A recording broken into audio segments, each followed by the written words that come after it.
জাতীয় জরুরি সেবা 999-এ মিলবে আংশিক ট্রাফিক সেবা।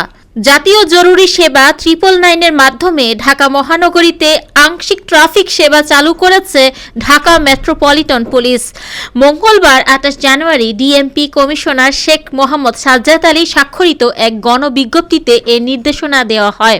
ঢাকাবাসীকে অবগত করে জারি করা গণবিজ্ঞপ্তিতে বলা হয়, জাতীয় জরুরি সেবা 999-এ আংশিক ট্রাফিক সেবা চালু করা হয়েছে। প্রায় লক্ষ্য করা যায় যে বিভিন্ন প্রতিষ্ঠান এবং সংগঠনের দাবি দেওয়া আদায়ের জন্য রাস্তায় অবস্থান, ধর্মঘট, অবরোধ অথবা সংঘর্ষ, সড়ক দুর্ঘটনা, রাস্তা খনন ইত্যাদি কারণে রাজধানীর বিভিন্ন গুরুত্বপূর্ণ রাস্তায় যান চলাচল সাময়িকভাবে বন্ধ বা সীমিত হয়ে যায়। এর ফলে যাত্রীদের গন্তব্যে পৌঁছাতে অস্বাভাবিক বিলম্ব হয়।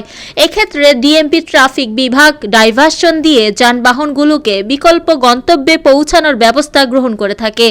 জরুরি গন্তব্যে পৌঁছানোর প্রয়োজন এমন নাগরিকদের জাতীয় জরুরি সেবা 999 থেকে এ বিষয়ে তথ্য প্রদান করার ব্যবস্থা করা হয়েছে।